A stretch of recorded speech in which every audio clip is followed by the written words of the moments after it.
Welcome back to Analytical Strategy. Today we are going to be talking about two unique twists I've yet to see in Survivor after watching my first season of Survivor South Africa. Firstly, I just want to say I am very impressed with Survivor South Africa. It was an extremely good season and up there with one of the better casts and seasons I have ever seen. From beginning to end it was great. It was full of twists and turns and great gameplay from some great players.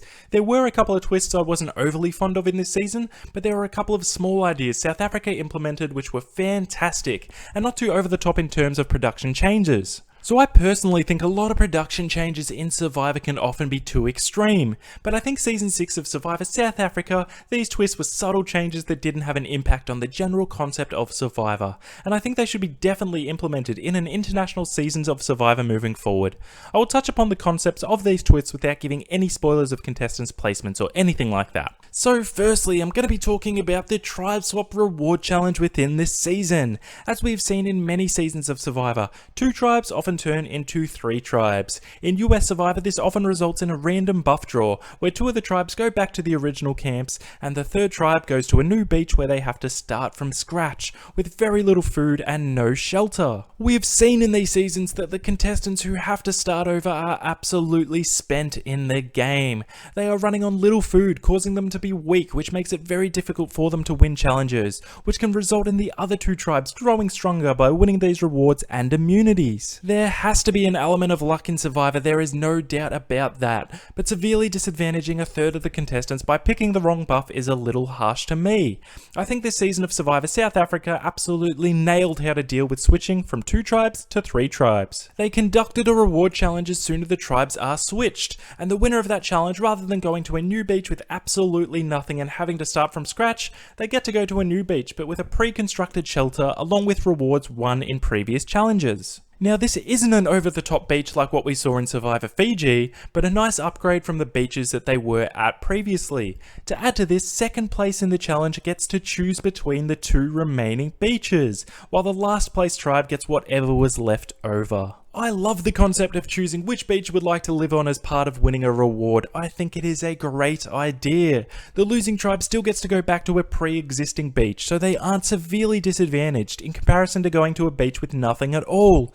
It also probes the question to the contestants about what they value more, as one beach may have a great shelter, but another might have more food and rewards. It's really a good comparison to how Survivor is played. You need to weigh up the pros and cons of each decision, and go for the one that benefits you the most, whatever that may be.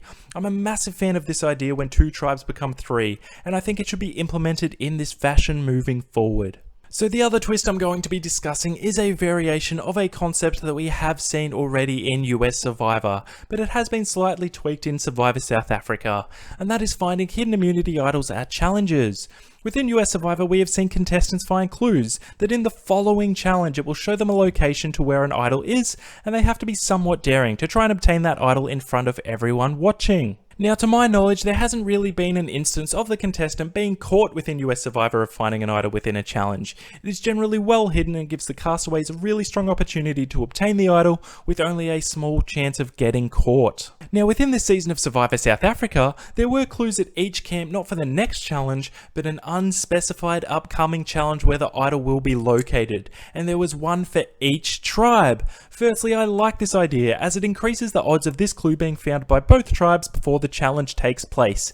Secondly, the challenge they participated in was wide open, so if a player wanted to get that idol, there was a very high chance of them getting noticed. So again, it comes back to your decision-making ability, and whether the reward of getting an idol in front of everyone outweighs the risk of being the person known for having an idol in their pocket. It really made for an exciting challenge, with many contestants debating what decision to make and figuring it out internally in their minds on the spot.